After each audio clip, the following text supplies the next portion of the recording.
Olá, pessoal. Bem-vindos para mais um bate-papo. A gente conversar um pouquinho mais, refletir sobre a história do pensamento cristão contemporâneo. E a gente, nesses dois últimos encontros, a gente tá tratando, né, especificamente de algumas questões históricas ah, do pensamento cristão contemporâneo no Brasil, tratando de algumas questões. No encontro anterior, nós falamos sobre o pentecostalismo, né? Ah, e hoje eu queria ainda seguir nessa toada de questões espirituais, tratando do pensamento teológico no Brasil, a renovação espiritual nas igrejas históricas, que foi um processo que acontece no Brasil ali efetivamente a partir dos anos 50, né, sobretudo nesse contexto de pós-Segunda Guerra Mundial, e a gente pensar, eu vou ser bastante perfunctório, ou seja, superficial, mas é, buscando dar esse sobrevoo de modo que a gente consiga refletir e ter uma ideia geral do que aconteceu nas igrejas protestantes brasileiras, ou como no Brasil a gente chama os evangélicos, né? Isso, o Alderir de Souza Matos, ele fala muito sobre isso, né? Que no Brasil protestante é sinônimo de evangélico. Se a gente for olhar bem a origem do termo e as questões históricas que relacionam ambos os conceitos ou as categorias, desculpa, a gente percebe que são coisas que são peculiares, né? Embora elas estejam num amálgama, mas a grande questão é que, efetivamente, no Brasil, protestante é sinônimo de evangélico. Então, assim, para a gente pensar sobre isso, para a gente adentrar um pouquinho mais sobre isso, e fazer esse sobrevoo, como eu disse a vocês, a gente pensar, né, dessa reflexão, ah, eu quero evocar aqui algumas questões antes da gente seguir, mas efetivamente a gente pensar a questão de como a igreja ou a própria teologia ela está imbricada, ela está articulada à questão cultural, sobretudo e aí a gente trabalha muito a ideia de uma história cultural, porque a história cultural acontece exatamente aí, né, a partir aí dos anos 90, 2000, a essa emergência da história cultural, ou seja, de se colocar no bojo da reflexão historiográfica, histórica, a questão da cultura. E é importante a gente pensar sobre isso, pessoal, porque assim, a história da humanidade ela está sempre em movimento, né? Está sempre em movimento. Por vezes as pessoas me perguntam: esse tempo histórico de hoje, professor, está tão diferente, mudou. Olha, a história ela é dinâmica, as coisas estão sempre em movimento. Agora, eu já disse isso aqui algumas vezes, há fatores que catalisam, que aceleram esse processo de mudança. Uma guerra, uma pandemia, como que a gente viveu agora, né? Por exemplo, do coronavírus, ou uma revolução, enfim. E aí eu não posso tratar de modo insular, de modo isolado, um fator histórico ou uma análise de uma determinada reflexão, que é o caso do pensamento cristão, é descolada ou dissociada das questões sociológicas, econômicas, políticas, culturais que envolvem aquele tempo histórico. Por que, que eu estou fazendo todo esse introito aqui para vocês? É para a gente pensar o seguinte, pessoal: sempre eu preciso tratar as coisas, as coisas da perspectiva cristã, da perspectiva teológica cristã, não dissociada das questões sociológicas, antropológicas, portanto, ou seja, eu preciso trazer a lume, eu preciso trazer à emergência nomes, sociólogos, teólogos, historiadores, antropólogos, para que a minha visão ela se torne mais sólida e não pautada apenas em argumentos do que eu ouvi dizer ou argumentos puramente religiosos, tá bom? Então é importante a gente refletir sobre isso e talvez eu queira logo nessa minha introdução a gente pensar sobre isso, porque falar sobre evangélicos no Brasil, sem dúvida nenhuma, é uma tarefa inacabada, tanto pela amplitude histórica como pela própria polissemia da palavra. É exatamente isso, esse grande espectro de significado que, que converge para a ideia do que é o evangélico, né?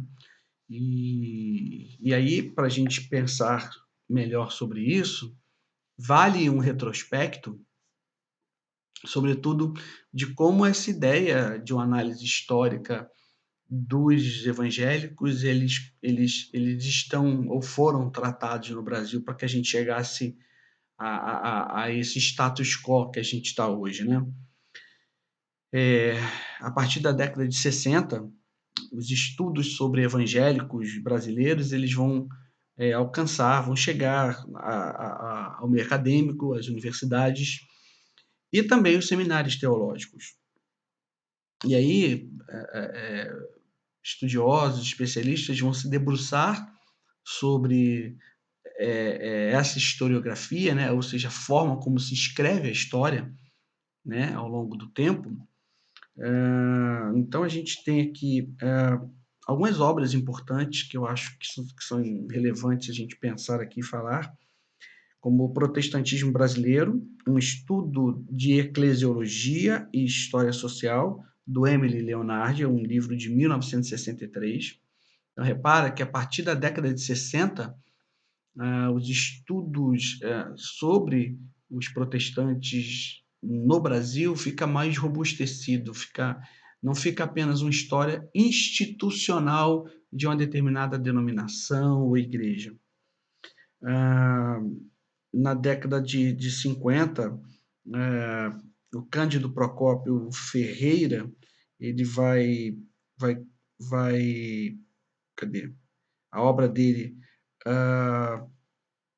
é publicada Católicos, Protestantes, Espíritas, ele publica essa obra. Então, assim, a partir finalzinho dos anos 50, mas efetivamente a partir dos anos 60, o estudo sobre os evangélicos brasileiros fica mais especializado, se eu posso dizer assim, especializado no sentido de profissional, não mais memorialistas que escrevem, mas sim profissionais da história, né? Isso é importante, não só da história, mas é o que eu quero evocar aqui, sociólogos, antropólogos e por aí vai. Protestantismo e Repressão, do Rubem Alves, famoso Rubem Alves, né? Uma obra de 1979. O Celeste por Vir, a inserção do protestantismo no Brasil, do também muito conhecido Antônio Gouveia de Mendonça, é de 1984. A história documental do protestantismo no Brasil, do Duncan Alexander Haley, que é famosíssimo também. Não dá para você estudar protestantismo no Brasil sem falar do Haley, né? Ele é, sem dúvida nenhuma, um dos pilares aí do estudo histórico dos protestantes aqui no Brasil. Então, o que a gente começa a perceber? Que é uma obra de 1993, né? A gente percebe, pessoal, que essas escritas a partir dos anos 60, mais acadêmicas, não necessariamente melhores, tá bom, gente? Por favor. Mas são obras que são baseadas em pesquisas científicas. Isso é importante, né? A história tem uma subdivisão ou divisão muito interessante. A história é magnífica, né, gente? Eu, como historiador, eu sou fascinado por história, e a diversidade, né, o grande espectro que ela se divide. Então, você tem história dos alimentos, você tem a microhistória, você tem a história dos conceitos, ah, e aí tem um ramo da história chamado história oral, que você utiliza ali os testemunhos, né, entrevistas, e tem todo um rito a ser seguido, não no sentido de engessamento, mas é um rito importante, no sentido de ah, que aquela história ela não fique contaminada com achismos, mas que ela possa ser alguma coisa efetivamente científica e mais próxima da verdade. Acho que essa é a palavra. E aí eu posso utilizar de arcabouços quaisquer para que eu possa embasar metodologicamente, eh, cientificamente, ah, enfim, uma abordagem histórica. Por que eu estou falando tudo isso? Porque é a partir dos anos 60, então, nesse estudo dos evangélicos no Brasil, né, por essas obras que eu citei aqui, e esses teóricos e, enfim, especialistas, que a gente percebe que os aportes teóricos e metodológicos vão evocar aí pessoas como o Émile Durkheim, Max Weber, Pierre Bourdieu, que são ah, ah, ah, teóricos e especialistas muito utilizados na academia, que vão permitir esse intercâmbio, e mais que um intercâmbio, mas essa interdisciplinaridade, que é algo comum e relevante às ciências sociais, e a história e a própria teologia, elas se enquadram nesse aspecto, de que os saberes sociológicos, antropológicos, psicológicos, históricos, eles vão buscar instituir uma compreensão da cultura evangélica no Brasil.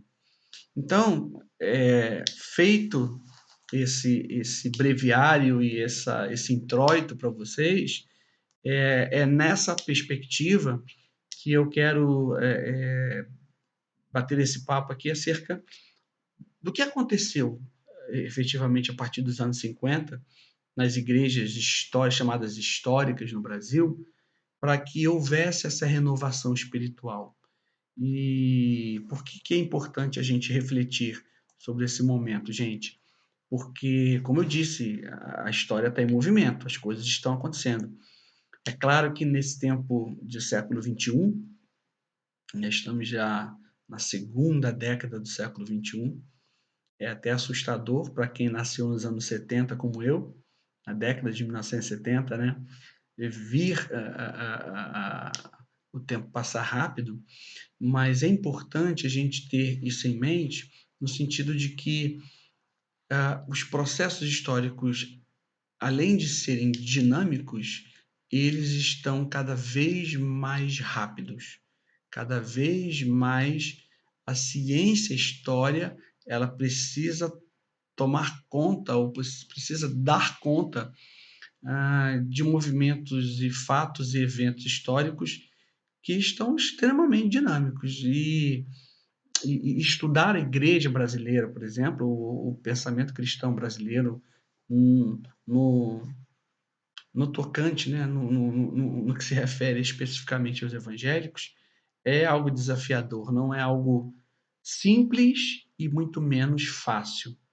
Então, eu te convido a gente caminhar para refletir, ainda que brevemente, sobre essa questão, tá bom?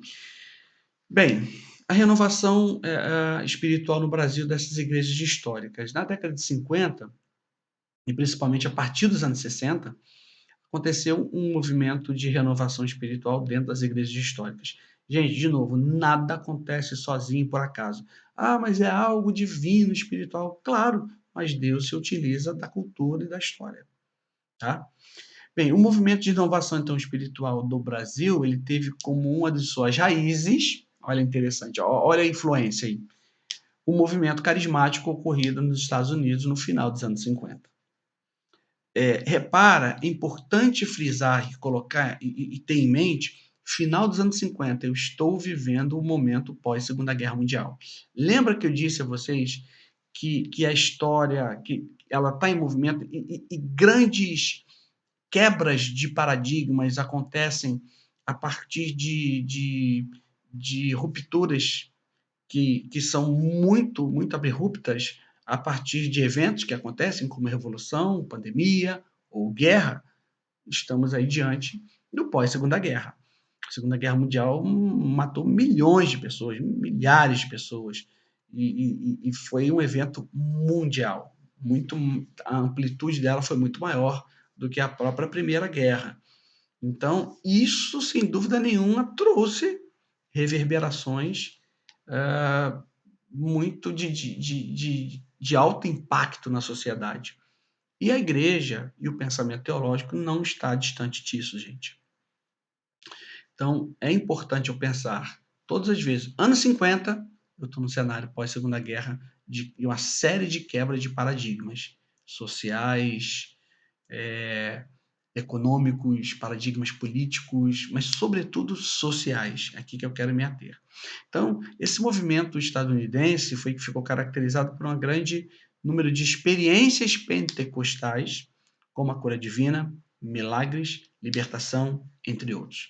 Só para a gente entender, nos primeiros anos do século XX, a ciência que ela adveio efetivamente desde o Renascimento, adentrou o Iluminismo, o Renascimento do século XVI, o Iluminismo do século XVIII, cujo ápice é o século XIX, mas efetivamente o século XX, o início do século XX ele está embebecido desse pensamento da filosofia hegeliana da autoconfiança de que tudo vai dar certo, de que o homem é intelectualizado, civilizado, extremamente cientificizado. Então, ou seja, a ciência ela vai trazer a ideia, por exemplo, da locomotiva, do meio de transporte do século XIX, é a colocação em prática daquilo que a teoria científica me dava. Então, assim, a revolução industrial, ela é efetivamente a ideia de que uma ideia racional e lógica científica, ela se torna num produto, que é o motor, por exemplo, o motor a vapor. É cheio de equações ali da termodinâmica, da física, que efetivamente, a partir da construção disso, a ciência ela resolve. A vacina contra a varíola, por exemplo, que matava milhões de pessoas, parou de morrer gente. Entende? Ou seja, a colocação da prática do modus faciendi da ciência, isso é uma quebra de paradigma enorme. E o que isso vai levar? Vai levar a um homem extremamente racional, a um homem extremamente autônomo, independente do divino, independente da religião. Olha que interessante. Só que esse homem extremamente civilizado, cheio de ciência na ideia, extremamente racional, ele participa de 2 guerras que envolvem o globo, que envolve todo mundo. Isso é algo que marca demais aquela sociedade. Então, eles começam a perceber o seguinte: olha, a ciência não resolve tudo. Vamos voltar para o espiritual? Esses movimentos de renovação espiritual, eu não posso pensar eles deslocados dessa esfera mais macro de uma busca do homem pelo divino, pela religião, em função da sua frustração de guerra. De uma guerra que matou bilhões de pessoas, matou pai, matou mãe, irmão, parente, amigo. Tá certo? Então isso precisa ficar claro na nossa cabeça. Foi uma época, então, onde surgiram os grandes evangelistas, e pregadores que passaram a ocupar espaços. Aí, olha, gente, anos 50, um novo veículo de comunicação, além do rádio que já existia, ele passa a tomar forma, ele se populariza. Acho que essa é a melhor palavra, televisão. Os anos 50, sem dúvida nenhuma, são os anos em que há a popularização da televisão. Embora popularização no sentido não que todos tivessem acesso, mas de ser algo possível, palpável. Eu sou da época da internet de escada e eu confesso a vocês que algumas projeções eu olhava, eu achava bem difícil. Por exemplo, isso aqui que a gente está fazendo, essa aula aqui é virtual.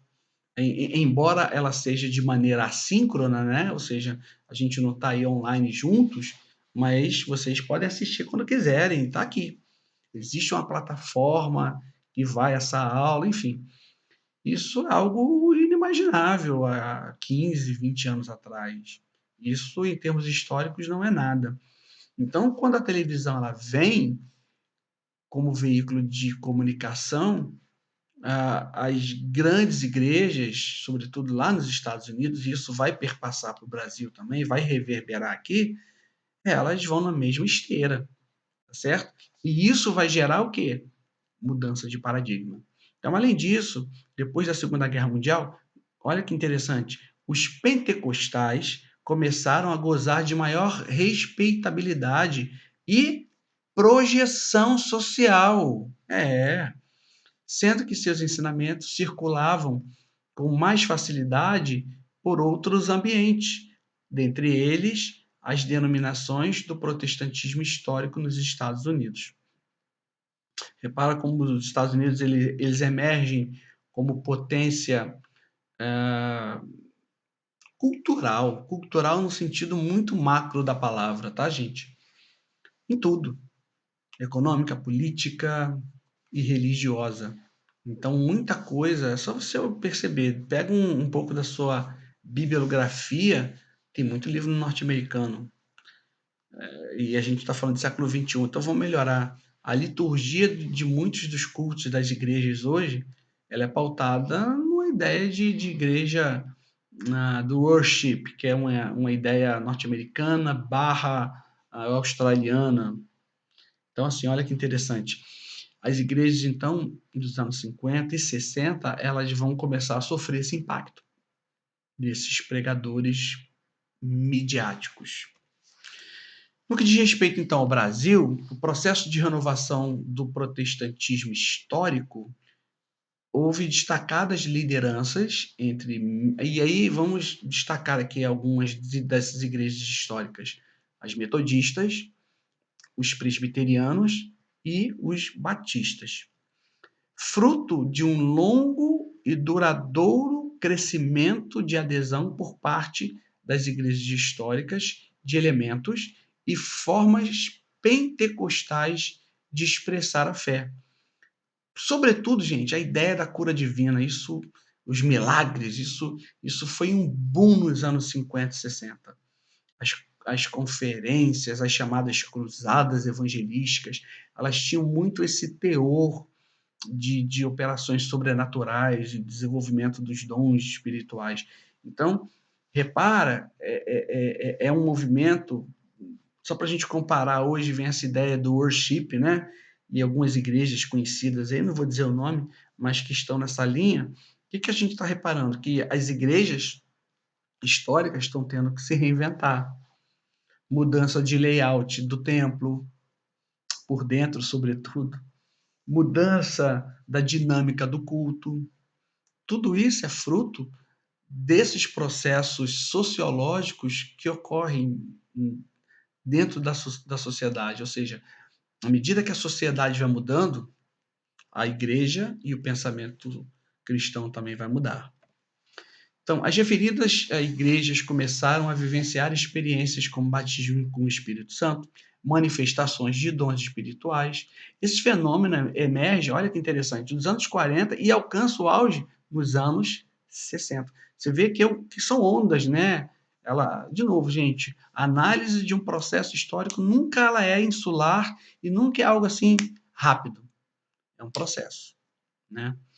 Houve, então, a expressiva expansão do pentecostalismo, que ele era muito pautado nessa ideia, né, da glossolalia, a ideia dos milagres, das experiências de êxtase, e o crescimento do pentecostalismo coincide com o crescimento da renovação espiritual no protestantismo histórico. É claro, as igrejas históricas elas precisam se modernizar, entre aspas, tá?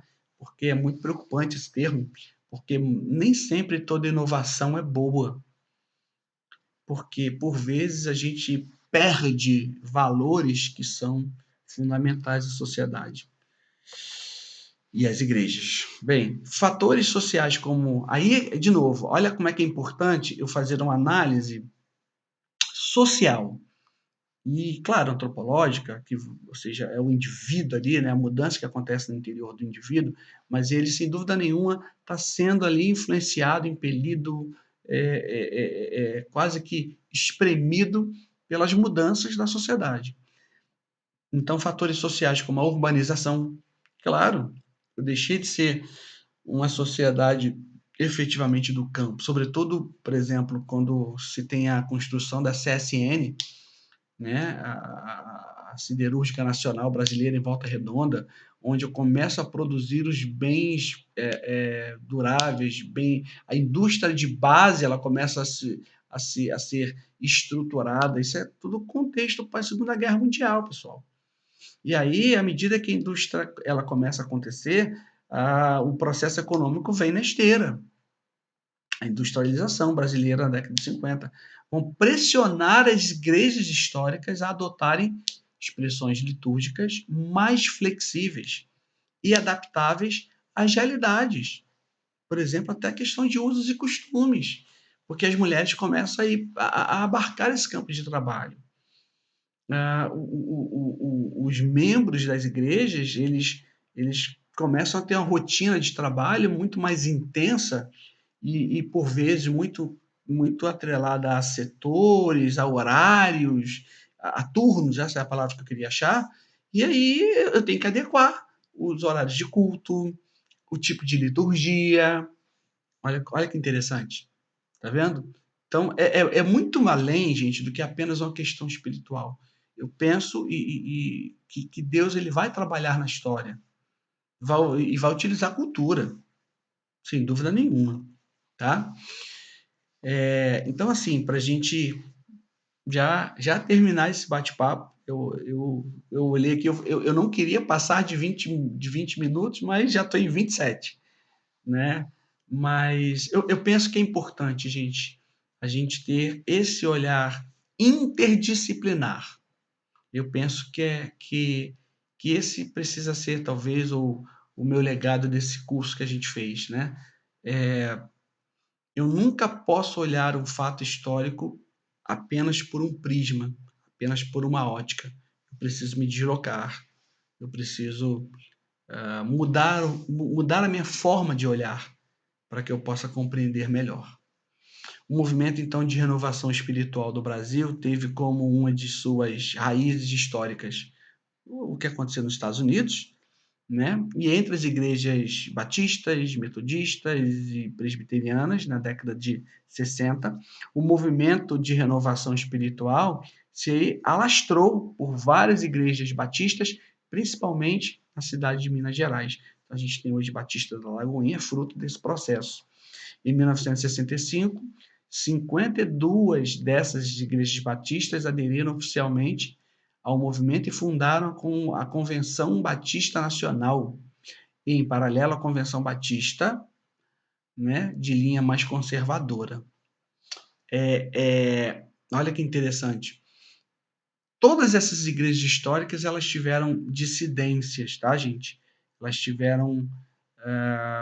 Não foi um processo muito tranquilo, houve rupturas sérias. Então, por exemplo, dentro da igreja metodista, a formação da igreja metodista wesleyana, em 1967, as igrejas batistas renovadas, Então, todo esse conjunto de novas igrejas, com novas linguagens, com a linguagem mais pentecostalizada, se eu posso usar esse neologismo, então esse fenômeno da pentecostalização dessas igrejas históricas, isso é fruto do que estava acontecendo dentro do cenário social, sobretudo um cenário de pós-Segunda Guerra, que houve uma série de quebra de paradigmas, onde o homem buscava o divino, o religioso, não necessariamente o cristão, mas o religioso. E aí as igrejas e o pensamento cristão precisava dar respostas a esse novo tempo. Gente, foi muito bom a gente estar juntos. Espero que tenha sido um tempo muito profícuo para vocês.